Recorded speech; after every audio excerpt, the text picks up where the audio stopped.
नमस्कार। आज हम बात करेंगे डॉक्टर सर्वपल्ली राधाकृष्णन के बारे में। आज शिक्षक दिवस के रूप में पूरा देश उनकी जयंती मना रहा है। स्वतंत्र भारत के प्रथम उपराष्ट्रपति और दूसरे राष्ट्रपति रहे डॉक्टर सर्वपल्ली राधाकृष्णन की 5 सितंबर 2024 को 49वीं जयंती मनाई जा रही है। भारत की स्वतंत्रता के बाद देश को आधुनिक शिक्षा की दिशा में आगे ले जाने में डॉक्टर सर्वपल्ली राधाकृष्णन की बहुत महत्वपूर्ण भूमिका रही है।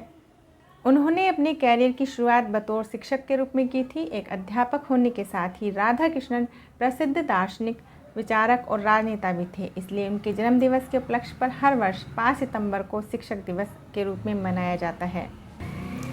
वर्ष 1954 में डॉक्टर सर्वपल्ली राधाकृष्णन को भारत के सर्वोच्च नागरिक सम्मान भारत रत्न से सम्मानित किया गया था।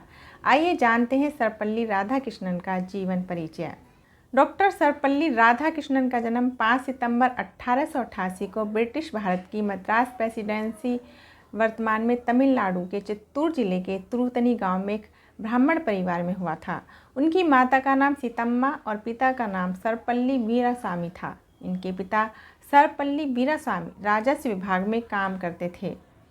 डॉक्टर सर्वपल्ली राधाकृष्णन का बचपन तुरुमन्नी गांव में ही व्यतीत हुआ। वहीं से इन्होंने अपनी आरंभिक शिक्षा प्रारंभ की, लेकिन बाद में उच्च शिक्षा ग्रहण करने के लिए उनके पिताजी ने उन्हें क्रिश्चियन मिशनरी संस्था लूथरन मिशन स्कूल तिरुपति में एडमिशन करा दिया, जहां उन्होंने सन 1866 से 1900 तक अपनी स्कूली शिक्षा ग्रहण की। इसके बाद उन्होंने वेल्लोर के कॉलेज से आगे की पढ़ाई पूरी की। बाद में मद्रास क्रिश्चियन कॉलेज से ग्रेजुएशन की डिग्री हासिल की और वर्ष 1906 में दर्शन शास्त्र में एमए किया। बता दें कि उनकी पूरी शिक्षा स्कॉलरशिप के जरिए हुई थी। राधाकृष्णन का 16 वर्ष की आयु में ही अपनी दूर की चचेरी बहन शिवा कमू से विवाह हो गया था, जिनसे उन्हें 5 बेटी और एक बेटा हुआ। आपको बता दें कि इनके बेटे का नाम सर्वपल्ली गोपाल है, जो भारत के महान इतिहासकारक थे। और अब बात करते हैं राधाकृष्णन के कैरियर के बारे में। वर्ष 1909 में राधाकृष्णन ने मद्रास प्रेसिडेंसी कॉलेज में दर्शन शास्त्र के प्रोफेसर के रूप में अपने कैरियर की शुरुआत की। इसके बाद वह मैसूर विश्वविद्यालय में भी दर्शन शास्त्र के प्रोफेसर के रूप में कार्यरत रहे। यह ब्रिटिश शासन में एक बड़ी उपलब्धि थी जब एक भारतीय को यूनिवर्सिटी का प्रोफेसर नियुक्त किया गया था। बता दें कि उन्होंने लगभग 40 वर्षों तक अध्यापन का कार्य किया। इसके बाद वर्ष 1926 में राधाकृष्णन ने भारत की ओर से अमेरिका के हार्वर्ड विश्वविद्यालय में इंटरनेशनल कांग्रेस ऑफ फिलॉसफी में सीयू का प्रतिनिधित्व किया था। उनके ज्ञान और प्रतिभा के कारण उन्हें बाद में इंग्लैंड के विश्वविख्यात ऑक्सफोर्ड विश्वविद्यालय में पूर्वी धर्म और नैतिकता के स्प्लेंडिंग प्रोफेसर के रूप में भी नियुक्त किया गया था। वर्ष 1931 से 1936 तक राधाकृष्णन आंध्र विश्वविद्यालय के कुलपति रहे, जिसके कुछ वर्षों बाद ही उन्हें 1939 में काशी हिंदू विश्वविद्यालय का कुलपति बनाया गया, जहां वे वर्ष 1948 तक कार्यरत रहे। वहीं राधाकृष्णन को ब्रिटिश शासनकाल में सर की उपाधि से सम्मानित भी किया गया था।